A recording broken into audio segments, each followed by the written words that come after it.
Rahayu, Rahayu. para pemirsa Raket Prasojo TV channel yang kami hormati. Kita berjumpa kembali dalam kegiatan Yayasan Raket Prasojo, sebuah lembaga pengkajian, pelestarian, dan pengembangan budaya Nusantara. Nah, para pemirsa, seperti yang sudah kita umumkan di grup organisasi kita, bahwasanya mulai tanggal 14 sampai tanggal 17 besok, saya, Ketua Umum Yayasan Raket Prasojo, didampingi oleh admin Raket Prasojo TV sekaligus Humas Yayasan Raket Prasojo, Mas Puji Waloyo. Kita mengikuti Kongres Kebudayaan Jawa dengan mengusung tema kali ini, Kongres Kebudayaan Jawa ketiga, mengusung tema Budaya Jawa Hanjayeng Bawono. Kita mengikuti, nah kebetulan Tuhan mempertemukan kita dengan seorang anak muda, ngobrol-ngobrol, gayeng, sepemikiran. Beliaunya adalah Mas Probo Darono Yakti, Magister Hubungan Internasional. Beliaunya ini seorang anak muda, kelahiran 1995, baru 27 tahun. Seusia anak saya yang pertama. Anak saya yang pertama aja kelahiran 1994.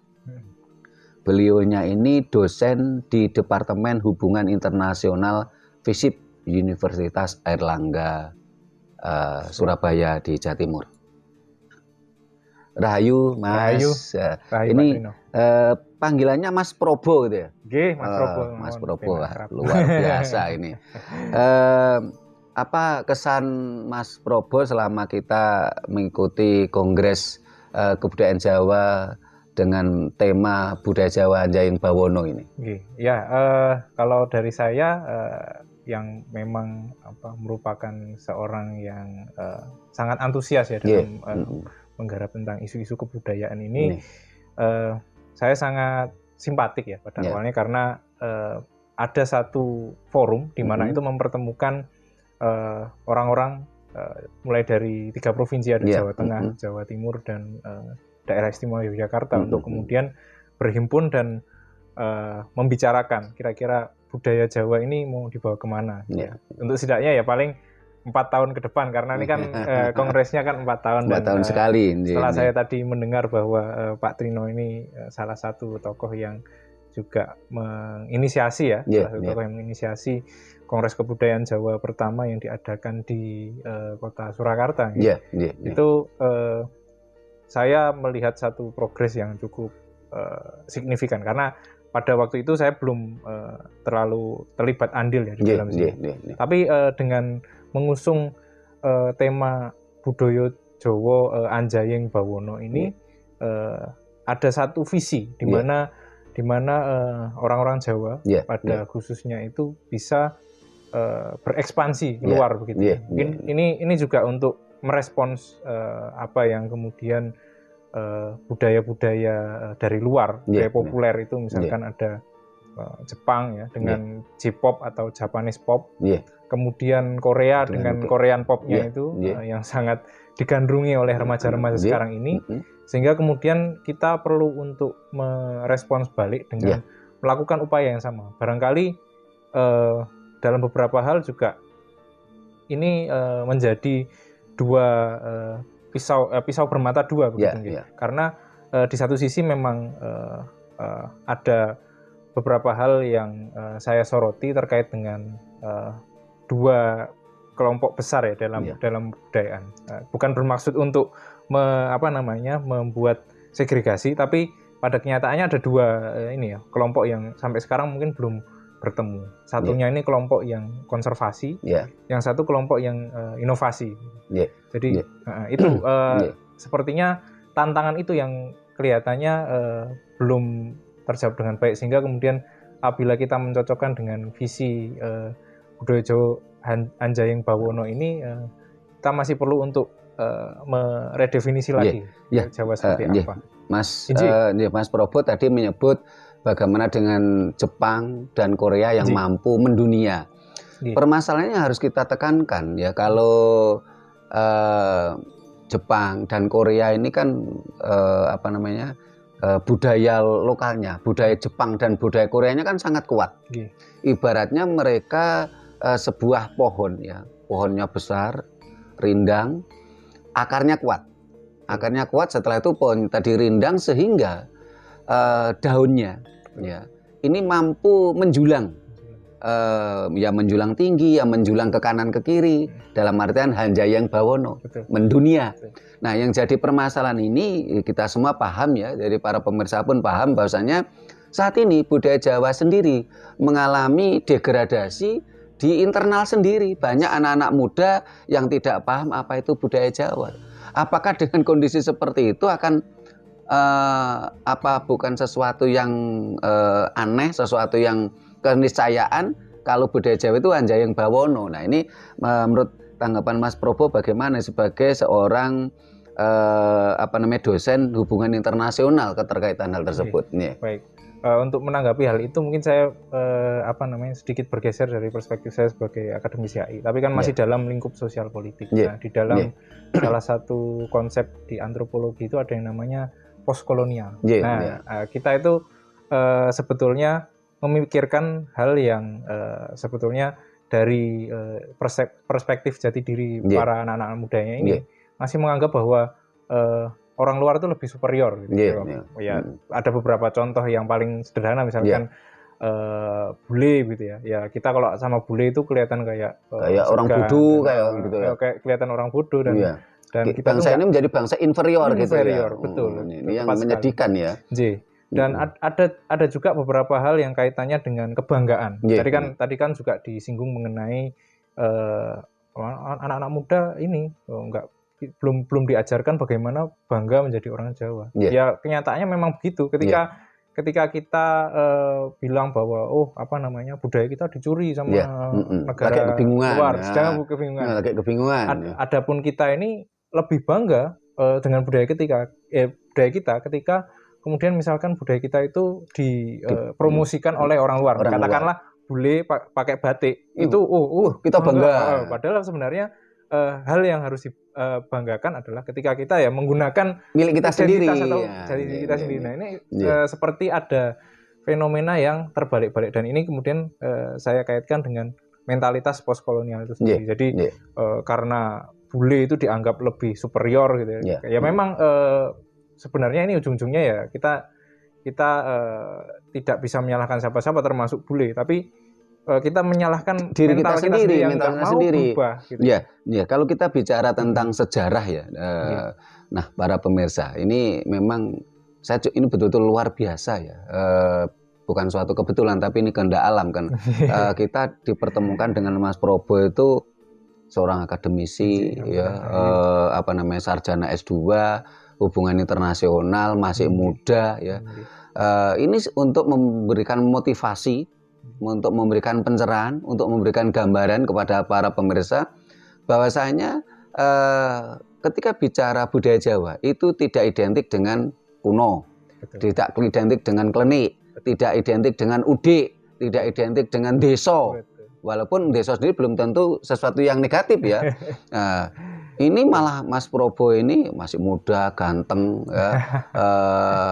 ya, sarjana S2 hubungan internasional, membanggakan karirnya, udah jadi dosen. Ini kan luar biasa. Ya. Sementara bangsa ini memang bangsa yang saat ini kita prihatin, kita belum menyalahkan diri kita, bukan dalam artian sisi negatif, tetapi kita menyalahkan diri kita supaya apa? Kita itu introspeksi diri. Kita tahu diri dan kita mau belajar yang sebenarnya tentang sejarah ini. Karena kalau kita lihat ada semacam sebuah grand design ya dari para kapitalis, dari para kolonial, bagaimana supaya bangsa ini tercerabut akarnya, sehingga kita menjadi lupa siapa diri kita. Kalau tadi saya gambarkan Jepang, Korea adalah pohon besar dengan akar yang kuat ya. Sementara bangsa kita ini seperti pohon, kita sebenarnya pohon besar. Setelah itu dicerabut oleh para grand design tadi. Setelah itu akarnya dibuang. Terus diganti akar bangsa lain. Tentunya bangsa tadi kan layu. Kalau kita lihat tentang restorasi Meiji di Jepang sebagai contoh. Ketika Perang Dunia Kedua Jepang kalah karena bom atom di Hiroshima dan Nagasaki. Kaisar Jepang itu apa yang dia tanyakan pertama kali ke para pembesar di negaranya? Masih adakah guru-guru yang begitu kuat dengan kemampuan karakteristik Jepangnya? Mereka akhirnya melakukan restorasi Meiji. Mereka dalam waktu yang singkat, kalau kita lihat ya, setelah Perang Dunia Kedua Jepang kalah. Jepang itu lebih miskin loh daripada Indonesia. Betul. Indonesia itu lebih kaya waktu itu. Tapi Jepang dengan waktu yang singkat melampaui Indonesia. Sampai ada candaan gini. Ya mudah-mudahan Indonesia ini bisa meniru Jepang. Tapi kalau tidak, mudah-mudahan Jepang yang niru kita jadi bangsa terpuruk ya. Nah, kembali ke sejarah tadi ya. Kalau kita mau belajar sejarah benar, yang saat ini banyak dihilangkan oleh grand design orang-orang yang ingin menghancurkan kita, ya orang-orang kita sendiri. Sehingga kalau kita lihat di berbagai foto-foto kuno Mas Probo ya, itu ketika foto bersama dengan tentara Belanda kolonial, yang tentara Belanda itu cuma satu, yang lainnya itu londo ireng. Ya bangsa kita sendiri yang tega demi kemakmuran perutnya dan keluarganya, dia tega menindas bangsanya sendiri. Kita terus ditindas. Kalau kita lihat sejarah, kalau dari bukunya Prof. Muhammad Yamin, Majapahit ini mampu menguasai 2/3 dunia. Singhasari ini menguasai 1/3 dunia. Kita pernah jadi bangsa yang besar.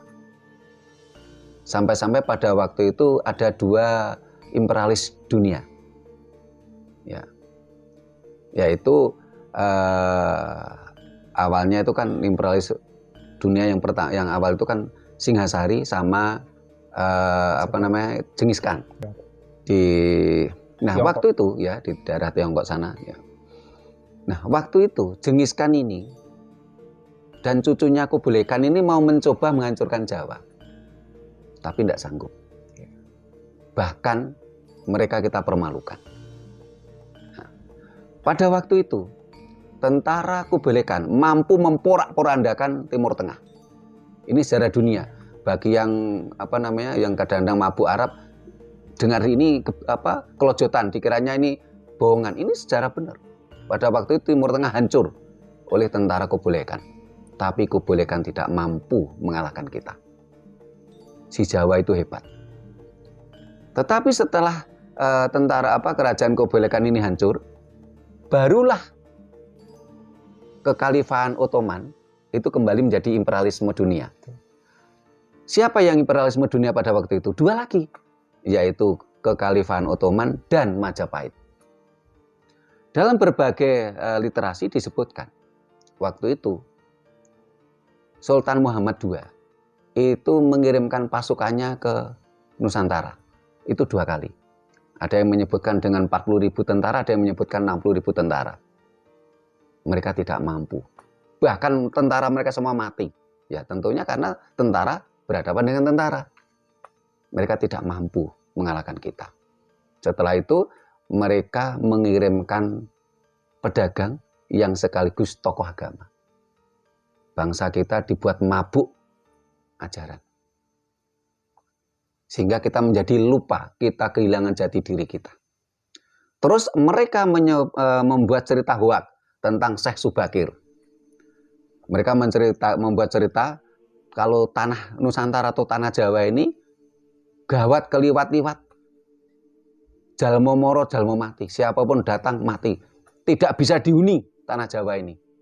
Sampai ditumbali Syekh Subakir. Ini sebuah cerita hoak yang ingin apa? Menjadikan bangsa kita inferior. Sehebat-hebatnya bangsa kita itu masih di bawah bangsa Arab.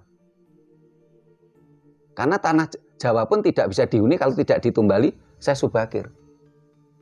Ini luar biasa. Ini penjajahan psikis, penjajahan mental menjadikan bangsa kita bangsa inferior. Setelah itu kita dijajah sampai saat ini. Sehingga seperti yang Mas Probo katakan tadi, banyak bangsa kita, anak-anak muda itu seringkali kan berpikir inferior. Ketemu orang asing itu, entah itu dari Eropa, entah itu dari Arab, kita tuh seperti kecil, seperti rendah diri. Dan itu pun digambarkan oleh Profesor Sumanto Kurtubi, juga menggambarkan seperti itu. Bahkan bangsa kita tidak mampu membedakan mana budaya Arab dengan ajaran agama. Kita betul-betul dihancurkan. Nah ini tentang fenomena seperti itu ya Mas Probo. Ini bagaimana kalau menurut Mas Probo yang anak muda, Magister Hubungan Internasional ya?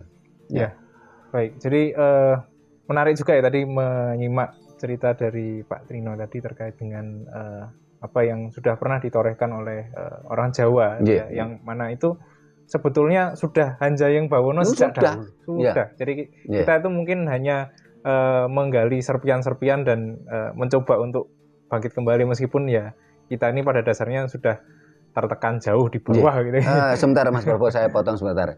Pada waktu Majapahit itu berbagai sastra itu disebutkan Nagri Tanggi Sami Tumiyung, bukan ditiungke. Sehingga ini membawa dampak positif ya. Saya pernah ngikuti kegiatan Forum Silaturahmi Keraton Nusantara karena saya juga sempat waktu itu diminta jadi litbang waktu itu, walaupun hanya sebentar ya.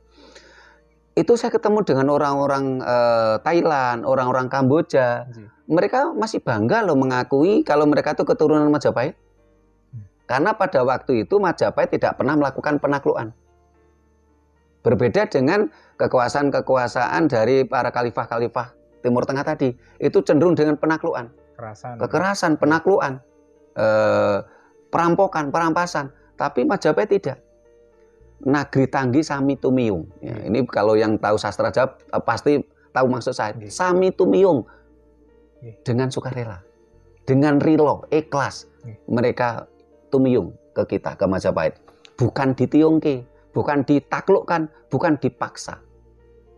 Nah ini kan termasuk sebuah diplomasi hubungan internasional pada waktu itu. Sudah Hanjayeng Bawono. Nah, itu luar biasa. Bahkan saya dapat sempat baca bahwasanya Jenderal Raffles ini penjajah pertama Nusantara itu kan Jenderal Raffles setelah Perang Dunia Pertama karena VOC bangkrut. Ya. Ini membawa beberapa manuskrip kita dan konsep pemerintahan Majapahit ini diadopsi oleh Inggris menjadi konsep persemakmuran. Sehingga walaupun Australia itu negara maju sampai detik ini masih persemakmurannya Inggris. Nah, ini gimana ini Mas? Ini perspektifnya seorang sarjana Magister Hubungan Internasional. Nyata Majapahit leluhur kita tuh sudah luar biasa, Hanjayeng Bawono ini. Kalau saya lihat dari apa yang menjadi kita persepsikan Majapahit dan Singosari ini sebagai Nusantara, Sriwijaya ini sebagai Nusantara. Kalau kita ini Nusantara ketiga yang mana wilayahnya mungkin nggak seluas dulu waktu Sriwijaya dan Majapahit. Dan saya melihat bahwa kerajaan Majapahit, ya betul apa yang tadi disampaikan Pak Trino bahwa pengaruhnya itu sangat luas. Jadi artinya bukan dulu, karena dulu negara bangsa itu baru ditemukan pada tahun 1700-an dan Majapahit itu hidup sebelum itu. Jadi wilayah-wilayah tapal-tapal batas itu tidak ada. Akhirnya orang hanya bisa mengira-ngira, pengaruhnya dari suatu negara itu sampai sejauh mana sih. Dan memang apabila kita melihat literatur-literatur terdahulu melalui manuskrip-manuskrip dan prasasti yang ada, memang disebutkan bahwa salah satu wilayah dari Majapahit adalah ya kerajaan yang pernah bernama Siam itu. Dan di situ kalau kita bandingkan dengan beberapa literatur, misalkan Panji, cerita Panji itu ternyata sudah sampai Thailand. Sampai Thailand, Kamboja. Kalau di sini itu kita mengenal Raden Inu Kertapati. Kalau di Thailand itu disebut sebagai Inau. Nah, jadi cerita Panji itu disebut sebagai cerita Inau di Thailand. Artinya apa? Artinya bahwa dulu itu yang bukan namanya penjajahan ya, tapi lebih ke penaklukan wilayah itu pengakuan secara kultural. Jadi mana yang kemudian lebih beradab, mana yang kemudian ketika kita mengikuti negara tersebut itu kita mendapatkan kesejahteraan. Makanya kemudian kalau di buku-buku sejarah SD SMP itu bukan berarti itu wilayah realnya Majapahit, tapi di bawah pengaruh atau kemudian ya bisa jadi karena mereka ini mendapatkan satu bantuan atau perlindungan dari Majapahit berupa Majapahit kan dulu kan terkenal armada lautnya ada 5 ada di berbagai penjuru dan itulah ada yang kemudian Nala yang paling terkenal, ada Maesa Kanigoro atau Maesa Arema itu 5 angkatan laut inilah yang kemudian menjaga wilayah-wilayah negara yang tadi sempat disinggung oleh Pak Trino. Artinya apa ya, kita itu dari dulu sudah disegani oleh negara-negara di sekitar kita sehingga kemudian perspektif kita dalam melihat Nusantara mungkin tidak sesempit ibu kota negara yang baru yang dinamakan Nusantara itu, tapi lebih luas, lebih mengglobal dan ini sudah bisa dibuktikan dengan beberapa bukti ya. Mungkin tapi juga kita juga harus mengakui dan otokritik bahwa mungkin karena sejarah itu selama ini kan dipersepsikan oleh bangsa-bangsa barat bahwa yang namanya sejarah itu kan harus ada bukti tertulisnya gitu ya. Sedangkan memang ada satu kelemahan dari kita bahwa ini hanya dari mulut ke mulut atau folklore. Nah, ini yang mungkin kita perlu ke depan ini ya juga menata juga bahwa kalau itu standarnya dari barat, kita harus mulai menguatkan budaya literatur kita lebih. Tapi yang disampaikan Mas Probo tadi juga sudah selaras apa yang saya temukan, bahwasanya tadi Mas Probo mengatakan bahwasanya kerajaan luar itu adalah di bawah pengaruh Majapahit karena pada waktu itu Majapahit sudah maju. Kemajuan bangsa kita itu mulai Mataram, Medang Kamulan. Di Candi Borobudur itu pada abad ke-7 itu sudah ada relief tentang perahu jung yang besar pakai layar ya. Sementara abad ke-7 bangsa lain masih gelap gulita. Timur Tengah gelap gulita. Eropa baru kenal sampan dan dayung. Kita udah maju. Kita udah mengenal meriam pada waktu itu, bubuk mesiu. Cetbang itu sampai ke Majapahit. Nah, di dalam literasi yang pernah saya baca itu tadi Nagri Tanggi Samitu Wiyung. Nah, kalau dalam perspektif yang disampaikan Mas Probo tadi mendapat perlindungan, dapat pengaruh kan begitu ya. Ini kan luar biasa. Ini ternyata dulu kita itu jauh lebih dahulu Hanjayang Bawono dengan segala kearifannya tanpa harus penaklukan, tanpa harus merampok seperti kisah-kisah penaklukan dari Timur Tengah yang selalu menyakitkan. Kita tidak. Bahkan saya pernah baca juga literasi Mas Probo ya, kalau pasukan elit Filipina ini bela diri yang sampai detik ini mereka pelajari, mereka pakai, itu namanya ilmu bela diri Sondong. Guru besar dari ilmu silat Sondong yang dipakai oleh prajurit istimewa Filipina ini adalah Maesa Arema atau Maesa Kebo Anabrang. Nah, ini luar biasa. Ini merupakan Panglima Angkatan Laut Singosari. Nah, ini luar biasa. Nah, kembali ke tema kita tadi tentang Kongres Kebudayaan Jawa Hanjayang Bawono. Kira-kira mampukah bangsa ini, terutama budaya Jawa, untuk Hanjayang Bawono, sementara banyak generasi muda belum tahu budaya Jawa? Sehingga kita tampilkan Mas Probo itu memang untuk motivasi anak muda. Ayo anak muda, jangan mau kalah, jangan malu jadi orang Jawa. Kita pernah memiliki leluhur yang menguasai dunia dengan segala teknologinya, dengan segala peradabannya. Bukan saat ini kita menjadi bangsa yang inferior, kita termindset untuk menjadi duplikat bangsa lain. Sehingga kita sebagai masyarakat umum, kita juga pesimis juga loh nih sama langkah dari panitia ini. Nah, dengan moto yang begitu tinggi, Hanjayang Bawono, sementara kita ibaratkan tadi pohon besar, akar kita belum kuat, generasi muda kita belum digarap, bahkan pemerintah kita pun juga tidak mendukung. Sehingga rekomendasi dari Kongres Kebudayaan Jawa 1 tahun 2014 di Hotel Lorraine, sampai sekarang pun banyak yang belum dilaksanakan oleh pemerintah. Apa enggak sesuatu yang apa istilahnya kadyo cebol nggayuh lintang yang dikendaki Hanjayeng Bawono, sementara belum ada istilahnya persiapan-persiapan yang matang ya.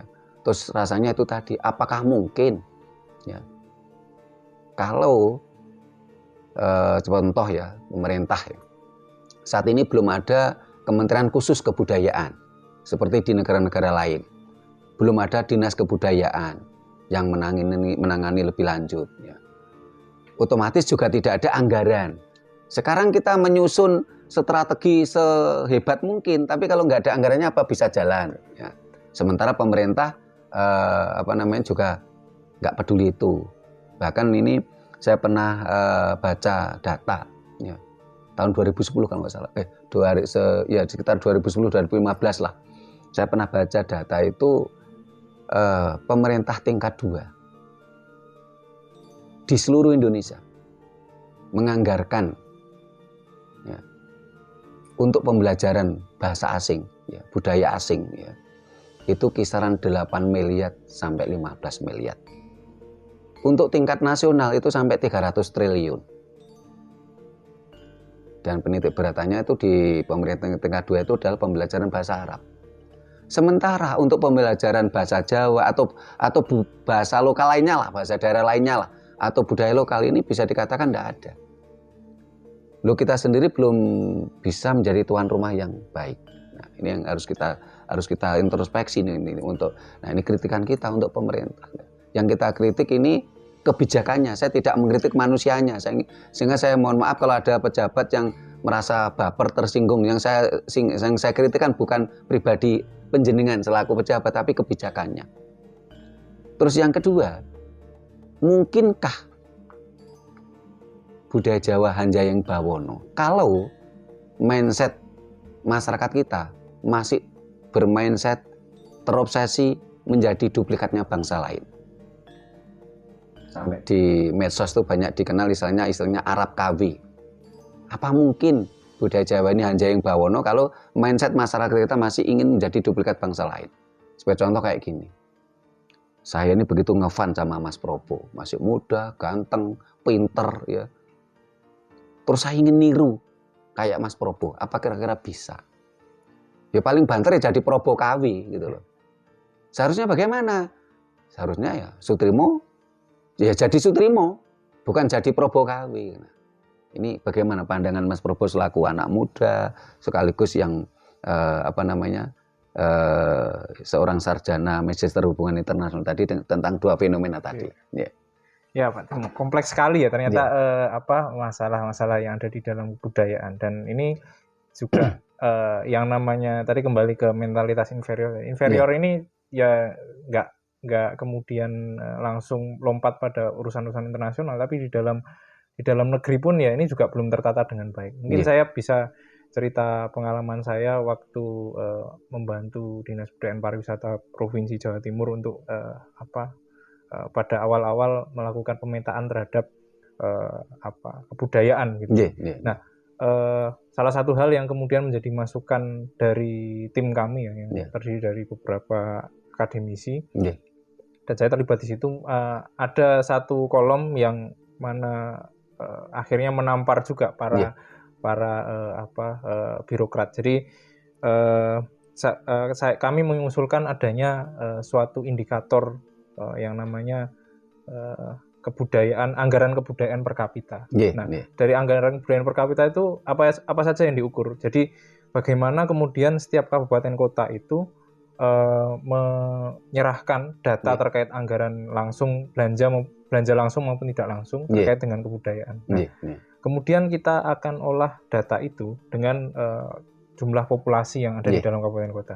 Akhirnya ditemukan satu formulasi bahwa antara kabupaten ini dengan kota ini timpang. Misalkan kota Surabaya meskipun ya PAD-nya besar, pendapatan anggaran daerahnya itu besar, tapi ternyata persentase serapan anggaran yang kemudian digunakan untuk kebudayaan itu sangat kecil misalkan.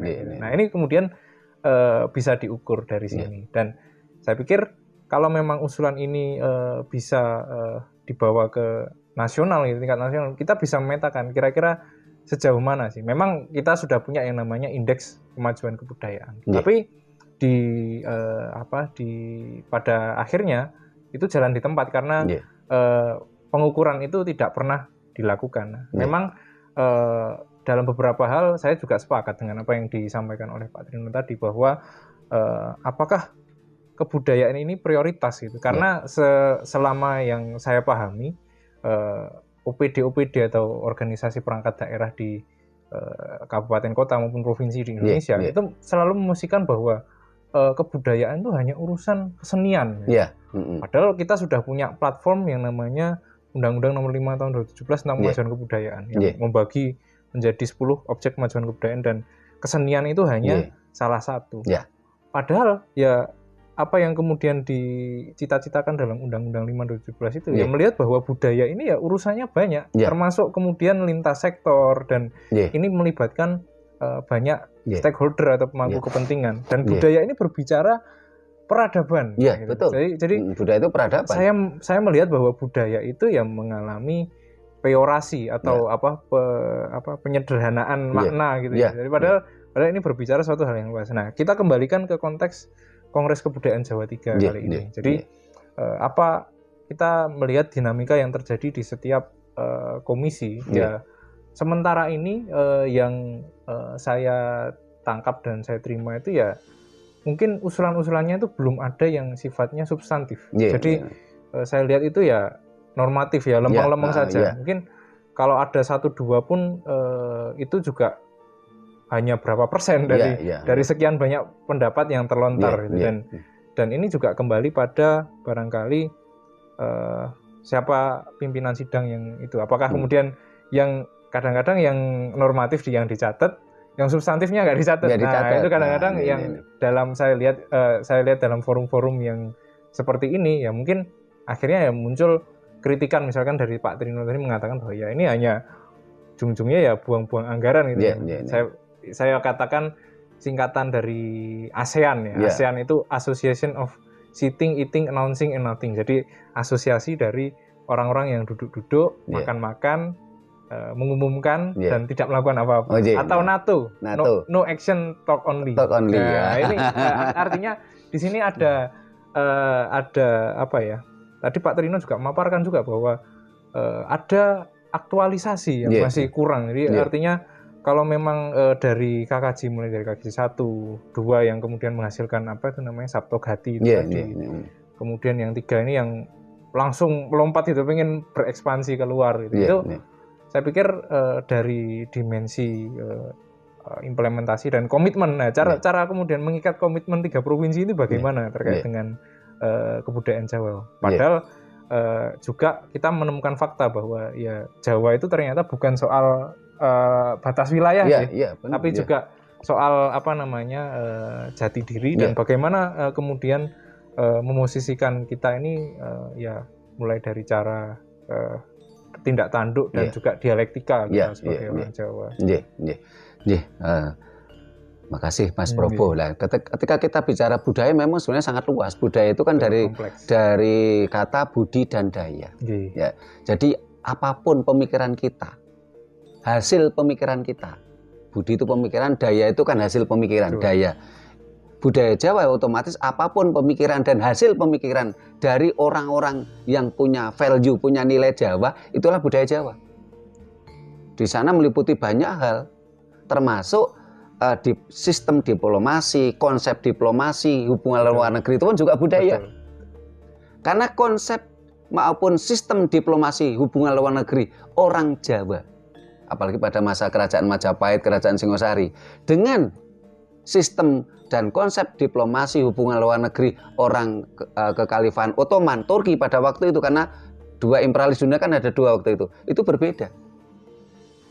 Majapahit dengan Nagri Samitumiyung, sehingga orang merasa damai di bawah Majapahit, pengaruh Majapahit, dengan kekhalifan Ottoman dengan penaklukan, dengan tentunya kan berbeda. Ini kan juga budaya. Jadi budaya itu tidak hanya sekedar seni, tapi banyak hal gitu.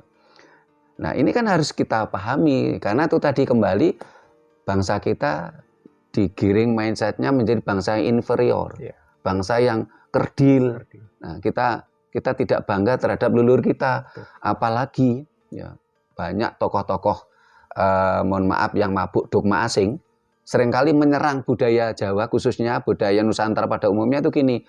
Dulu kalau nggak ada ajaran dari Timur Tengah ke sini, leluhur kamu itu nyembah pohon katanya. Nyembah pohon. Kalau saya malah saya tanggapi dengan guruan, masih mendingan leluhur saya nyembah pohon. Kenapa? Pohon ini menghasilkan oksigen, menghasilkan air menghasilkan kehidupan. Loh, daripada nyembah batu. Nah, sementara ini bicara yang kelihatan. Bicara esensi, yang disembah adalah Tuhan. Nah, ini kan seolah-olah seperti ada penggiringan mindset. Bangsa kita dulu bangsa yang primitif gitu loh. Ini yang semakin memperburuk ya, istilahnya mindset inferiornya bangsa kita gitu loh. Sehingga, nah ini menurut tanggapan Mas Probo sebagai anak muda gimana? Kenapa kok istilahnya ada terus penyerangan-penyerangan sementara kita sendiri yang diserang tuh malah seperti kayak apa ya, istilahnya kita ini mapan gitu loh, aku serangan gitu loh. Tidak ada pembelaan, tidak ada upaya bagaimana kita minimal ngeles gitu loh. Kalau nggak membela ya menghindar gitu loh. Ini gimana Masnya? Ya, kalau saya lihat memang apa yang kemudian dilakukan oleh ya orang-orang luar ya terhadap kita itu ya sudah dipikirkan sebelumnya. Strategi untuk kemudian menghegemoni secara kebudayaan itu juga sudah dipertimbangkan masa-masa. Itu bagian dari strategi juga untuk kemudian menguasai wilayah tanpa kemudian itu wilayahnya secara de facto itu ada. Sama sebenarnya mungkin ini bisa jadi balas dendam sejarah. Kalau Majapahit dulu bisa mengaruhi wilayah tanpa mereka melakukan penaklukan, ya mereka juga sekarang mengulangi kegemilangan sejarah yang sudah ditorehkan oleh leluhur-leluhur kita di era Sriwijaya dan Majapahit. Dan bagi saya apa yang kemudian kita lihat di fenomena anak-anak sekarang gitu ya, dalam konteks mentalitas inferior itu tadi, saya cenderung pada posisi yang saya melihat bahwa kita perlu untuk memosisikan diri namanya. Artinya perlu ada satu ketegasan yang mana sikap itu harus dibangun juga secara sistematis. Bagaimana caranya? Ya mungkin kita harus mengevaluasi diri bahwa selama ini misalkan apa yang tadi disampaikan oleh Pak Trino, mungkin juga kita bisa kaitkan juga dengan beberapa fenomena, misalkan pembelajaran bahasa asing itu memang bagus. Itu adalah sarana kita untuk kemudian berkomunikasi dengan orang-orang luar. Kita bisa belajar budaya luar, tetapi bukan berarti kita ingin menjadi duplikatnya bangsa lain. Kita belajar budaya bangsa lain, tidak ada masalah. Saya pun setuju. Karena kita tidak mungkin akan kuper atau seperti kata dalam tempurung. Tetapi kita belajar budaya asing bukan berarti kita harus menjadi duplikatnya bangsa asing tadi gitu loh. Tapi kita tetap kuat dengan budaya kita. Budaya apapun gitu. Entah itu budaya yang benda ataupun tak benda, budaya yang fisik maupun fisikis, atau non fisik gitu loh. Nah ini Mas Probo, ini sebelum di akhir obrolan kita ini Mas Probo, saya ingin minta pendapatnya Mas Probo yang mulai awal kongres Mas Probo kan mencermati apa yang saya lakukan. Saya selalu berbicara keras, saya selalu mengkritisi ya, sampai-sampai ada saudara saya yang nggak perlu saya sebutkan namanya itu memarahi saya dengan mengatakan, kamu kalau ngkritik itu tajam tapi ojo natoni, karena kalau sampai kamu itu menyakiti pada pejabat ya otomatis nanti kamu tidak akan dianggap. Nah, kamu harus istilahnya lebih lembut. Nah ini kalau seperti contoh tadi saya mengkritisi ya tentang bagaimanakah kekuatan atau power dari kongres ini mampu membuat pemerintah mau melaksanakan rekomendasinya. Karena saya lihat banyak sekali rekomendasi dari Kongres itu seringkali belum dilaksanakan. Sehingga tadi yang disampaikan Mas Probo tadi cenderung NATO atau ASEAN tadi lah. Nah, ini kan istilahnya ya, kita sebagai orang luar pemerintahan ya, lembaga swadaya masyarakat, tentunya kan kita inginnya itu, ini uang negara. Uang negara itu milik kita. Uang negara itu. Rakyat ya punya, pejabat ya punya, itu uang negara. Tentunya inginnya itu dibelanjakan atau digunakan pada sesuatu yang betul-betul bermanfaat. Nggak cuman sekedar tadi Mas Probo istilahnya itu orang kumpul, duduk-duduk, minum kopi bareng, setelah itu ngobrol, setelah itu menyampaikan Mas istilahnya mengumumkan sesuatu. Ya. Ini gimana tanggapan Mas Probo ini? Iya, saya melihat memang ini ya, kalau dari KKJ 3 ini ya, saya nilai dari detail-detail kecil dulu. Di awal aja misalkan komitmen ini bisa diukur dari ya kehadiran lah. Dari ini harusnya yang berkuasa di wilayah kita, Provinsi Jawa Timur kemarin nggak hadir, gubernur. Terus kemudian dalam beberapa aspek juga ya itu, kemudian di dalam forum pun juga kadang jadi istilahnya kalau di HI itu unmoderated caucus. Jadi forum yang kemudian arahnya mau dibawa kemana seperti itu. Nah, dari sini juga kemarin kami kebetulan juga ikut yang pra-nya, pra KKJ 3. Itu pun juga kenapa poin-poin yang pra KKJ 3 kemarin nggak dihadirkan dulu, misalnya kita bisa bikin satu komparasi. Oh, ini gimana Bapak dan Ibu?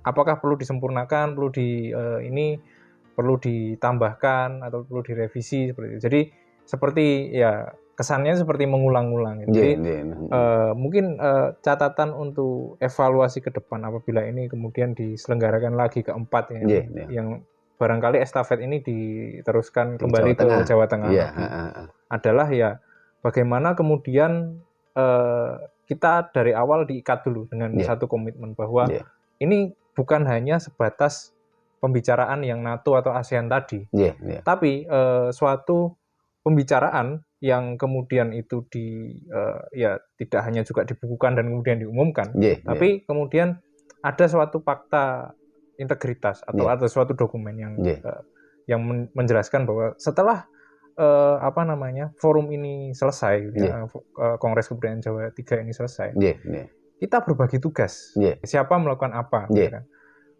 Misalkan Pak Trimo ini sebagai LSM, dia bergerak di bidang LSM-nya tadi dan kemudian memberikan suatu pressure kepada pihak pemerintah, gitu ya.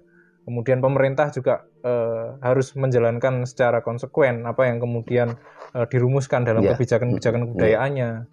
Akademisi mendorong dengan kajian-kajian yang berkaitan dengan pengembangan atau pemajuan kebudayaan. Gitu ya. Jadi saling nyengkuyung, saling nyengkuyung, saling bekerja sama sesuai dengan porsinya masing-masing. Gitu. Itu yang kita harapkan, sehingga mohon maaf para pejabat kalau merasa saya kritisi, ya saya mohon maaf ya. Yang saya kritisi kebijakannya, bukan pribadi jenengan. Jadi istilahnya jangan merasa sakit hati gitu. Tapi ayolah kebijakan yang kurang benar kita perbaiki gitu. Bukan terus memusuhi saya sampai akhirnya menurut info tadi nama saya dicoret. Setiap ada kegiatan di Jawa Timur nama saya dicoret karena alasannya saya pernah mengkritisi begitu tajam terhadap kebijakan pemerintah Jawa Timur. Ini kan ya aneh kalau seperti itu kan. Saya boleh menambahkan sedikit ya tadi. Ya kita memang juga butuh sosok seperti Pak Trimo ini yang kemudian tidak terima begitu saja gitu ya. Tapi juga dalam beberapa hal memang sesuatu hal yang lempeng itu tidak akan menghasilkan progres apa. Kalau kita kembali ke sejarah kita pada masa revolusi ya, kalau misalkan tokoh-tokoh sentralnya itu hanya Soekarno, Hatta dan Syahrir misalkan, tapi tanpa ada Tan Malaka, ya sudah ya kita lempeng-lempeng aja. Revolusi itu akan berjalan sesuai dengan pemikirannya 3 orang. Tapi apabila kemudian ada tokoh-tokoh di balik itu yang katakanlah LSM ini ya bekerjanya di balik layar, orang-orang yang bisa melihat secara netral dan objektif. Bahkan saya sendiri juga mengaku ya sebagai akademisi, kadang-kadang itu akademisi pada umumnya ini kalau misalkan diminta untuk membuat kajian itu kadang-kadang sesuai request gitu ya, request.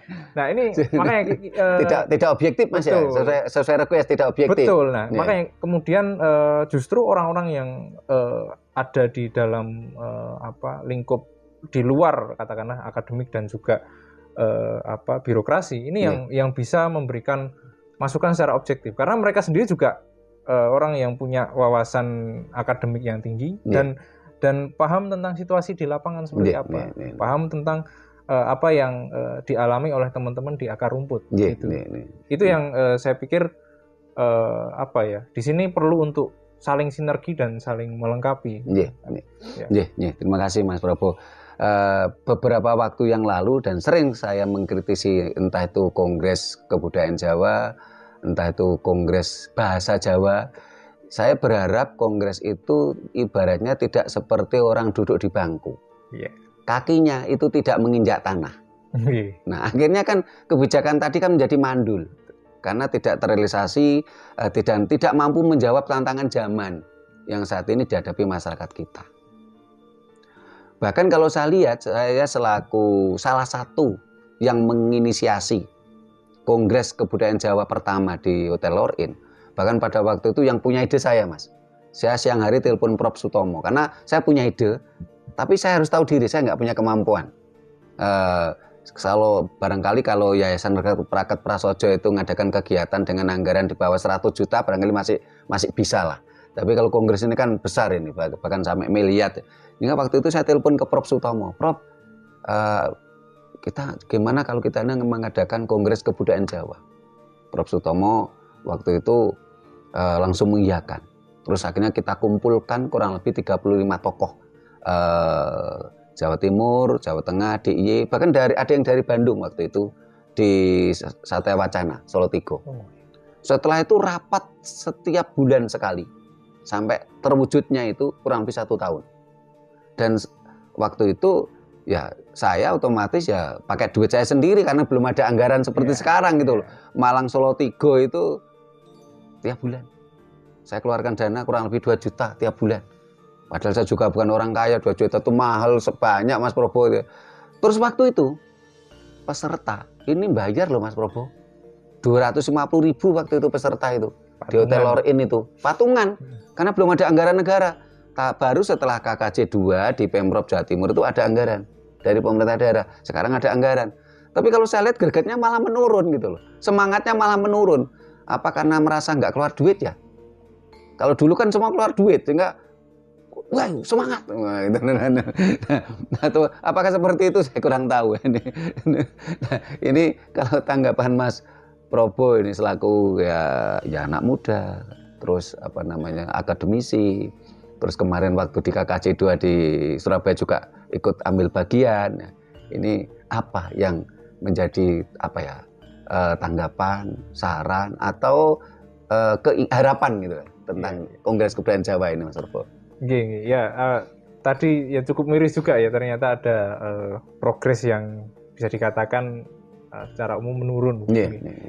Kalau saya lihat apa yang kemudian mungkin manisnya di awal gitu ya, kayak kita makan apa ya, kalau manisnya di awal saja terus setelah itu sepahe setelah itu ya nggak ada rasanya.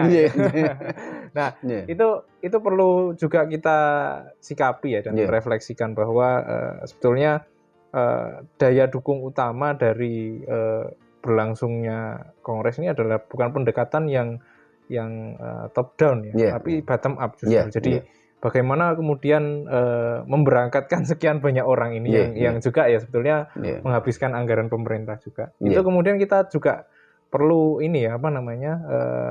mengevaluasi dan melihat sejauh mana kira-kira komitmen dari para peserta untuk berperan aktif di dalam kongres itu, dan tidak hanya sebatas ya duduk-duduk dan kemudian ya yang penting aku wis tahu tampil, foto-foto, selfie, tidur di hotel bintang.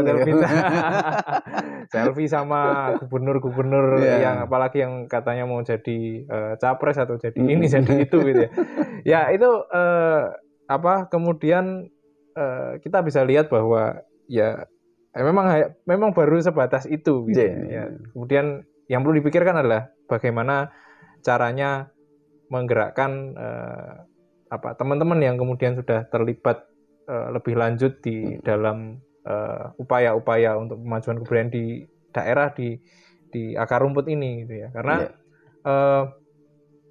representasi itu sekarang juga masih menjadi satu masalah. Ketika kemudian budayaan-budayaan atau seniman-seniman yang dianggap dekat dan punya afiliasi dengan dinas itu kemudian lebih diprioritaskan. Nah, sedangkan mereka yang secara sukarela punya bukan hanya ingin tapi juga mampu ya, kemampuan ya seadanya saya bisa kemudian berapapun saya bayar untuk kemudian bisa berkontribusi dengan pemikiran saya, dengan keringat saya. Ini kemudian yang perlu untuk diberikan satu garis bawah gitu ya, bahwa representasi ini perlu untuk diutamakan ya, terutama pada orang-orang yang punya pengalaman di bidang kebudayaan, agar bisa secara konkret berkontribusi ke Kongres Kebudayaan Jawa berikutnya dengan menceritakan pengalaman-pengalaman mereka di lapangan dan baru menemukan solusi bersama. Oh, ada ternyata ya ini ketika kita tadi kembalikan ke dalam pembahasan mengenai tema besar acara yang ketiga ini, bahwa Anjayeng Bawono ya sebelum kita memikirkan untuk Anjayeng Bawono, kita lihat dulu kira-kira kondisi dari internal kita bagaimana, siapa kita jadi tuan rumah yang benar-benar tuan rumah, bukan duplikat bangsa lain kan begitu. Nah, para pemirsa, kalau para pemirsa yang misalnya ingin tahu sebenarnya budaya itu apa saja ya. Jadi budaya itu tidak hanya sekedar seni. Sehingga para pemirsa bisa simak video kita yang lain, umpamanya yang berjudul What is Java. Di situ kita jelaskan tentang Jawa itu apa. Terus lagi ada yang berjudul ajaran Jawa, ajaran yang universal yang tidak memihak bangsa Jawa. Karena sementara ada ajaran lain itu malah memihak bangsa tersebut. Ajarannya lokalisme, rasis. Nah, Jawa tidak lokalisme, tidak rasis, ya, universal malahan. Itulah budaya Jawa, nggak cuman sekedar seni, ya. Supaya kita semua kembali berjati diri, bukan bangsa yang inferior lagi, bukan bangsa yang rendah diri. Kita sudah mampu Anjayeng Bawono, mulai dari Mataram kuno. Dalam beberapa manuskrip ditemukan sebagian Cina. Ini namanya di situ tercatat Provinsi Kambaluk. Ini bagian dari Mataram Medangkamulan. Setelah itu Sriwijaya. Karena kebetulan kan yang pendiri dan yang jadi Raja Sriwijaya kan juga keturunan Balaputra Dewa dari Mataram Medangkamulan. Setelah itu dinasti Isyana. Karena pada waktu itu Mataram eksodus ke Jawa Timur. Eksodus ke Jawa Timur karena Gunung Merapi meletus. Betul. Ya, karena bencana alam. Dinasti Isyana ini juga jaya. Dinasti Isyana itu jaya. Setelah itu dinasti Isyana itu mulai dari Dharmawangsa Teguh. Ya, sampai ke kerajaan Daha. Ya. Setelah itu Singhasari. Kita juga menguasai sepertiga dunia dengan ekspedisi Pamalayu. Salah satunya tadi yang saya sebutkan adalah Mahesa Arema atau Mahesa Kebu Anabrang.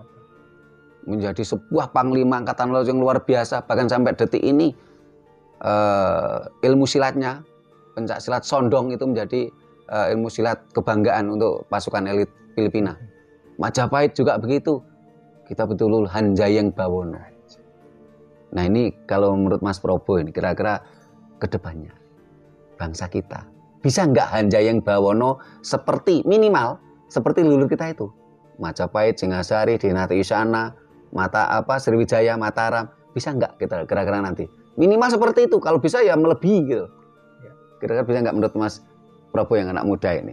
Baik, ya ini mungkin pertanyaannya bisa spesifikan lagi. Tapi kalau saya mengkategorikannya jangka pendek, jangka menengah, jangka panjang. Kalau jangka pendek saya masih pesimis. Karena sebetulnya sing ora Jawa ya. Iya, banyak yang aslinya wong kroyo aja ngaku-ngaku orang Korea. Pakai atribut-atribut yang mana itu mengagungkan bangsa lain, terutama gitu. Bangsa Timur Tengah yang diagung-agungkan gitu loh. Itu hal-hal itu masuk pada hal spiritual juga karena sama seperti kepercayaan ya. Ketika mereka menaruh hati pada mereka ya itu akhirnya yang dipuja-puja. Padahal sebenarnya mungkin barangkali mengambil referensi dari beberapa diskusi yang ada pada YouTube channel Rakat Prasaja TV bahwa ya yang namanya budaya itu ya terutama Jawa itu ya itu banyak hal yang kemudian rasio, mengandalkan rasio, mengandalkan pemikiran dan bagi saya selama kemudian secara jangka pendek ini masyarakat itu masih memosisikan Jawa ini sebagai ya pseudo science, terus kemudian klinik, terus mitos dan lain sebagainya. Karena saya lihat ada beberapa YouTube channel misalkan ya masa saya sebut merek ya, ada kisah tanah Jawa gitu ya. Itu ya itu merupakan bagian dari ya kita ujung-ujungnya membicarakan Jawa adalah suatu hal yang ya sifatnya dedemit gitu ya. Artinya tidak ada pembahasan yang lebih lanjut tentang Jawa itu seperti apa. Nah, tapi ini bukan berarti pesimis yang diagung-agungkan. Tapi ketika kita melihat jangka menengah dan jangka panjangnya, apabila kemudian spirit dan mentalitas kejawaan ini kembali, kita mulai ditata lagi, maka ya tidak menutup kemungkinan ya kita bisa Hanjayeng Bawono minimal seperti leluhur kita dulu ya. Betul. Ya, jadi kita bisa melakukan ekspansi secara kultural dan memberikan pengaruh besar pada dunia. Bahwa kita tunjukkan bahwa ya tidak hanya kemudian orang bule pakai batik terus kemudian kita bangga, tapi kita sendiri yang pakai batik, kita pergi ke luar negeri secara masif gitu ya, baru kemudian mengajarkan nilai-nilai kejawaan yang sudah ada pada leluhur kita gitu ya. Karena lagi-lagi mungkin menekankan dari poin-poin yang pernah disampaikan oleh Pak Trimo juga di beberapa, dan saya setuju juga bahwa ya Jawa itu bukan soal wilayah, bukan soal hal-hal yang sifatnya itu terlalu materialistis, tapi Jawa itu adalah soal jiwa, soal spirit dan soal mentalitas. Gitu. Sebuah nilai, value. Gitu, terima kasih Mas Probo. Nah, para pemirsa, demikian tadi obrolan kita sama anak muda, ganteng, cerdas ya. Ini belum menikah loh. Wah. Cerdas, ganteng, pemikirannya luar biasa ya. Tidak terkungkung dogma, tidak mabuk dogma. Ini tentunya kalau menurut kata-katanya Bung Karno, beri aku 10 pemuda, akan aku guncangkan dunia. Kan begitu. Nah, mudah-mudahan semakin banyak nih anak muda seperti Mas Probo. Nah, dan kita siap memberikan terus memberikan pencerahan-pencerahan karena memang bangsa kita sedang terjajah secara psikis, mabuk dogma. Dan semua bangsa yang mabuk dogma pasti nalarnya lemah. Tidak mungkin kita Hanjayeng Bawono kalau kita masih mabuk dogma. Nah, para pemirsa, demikian tadi obrolan kita. Bila mana ada kata-kata kami yang kurang berkenan, ada tata krama kami yang kurang memadai, kami mohon maaf. Sampai jumpa di kegiatan kita lainnya. Terima kasih. Rahayu. Rahayu.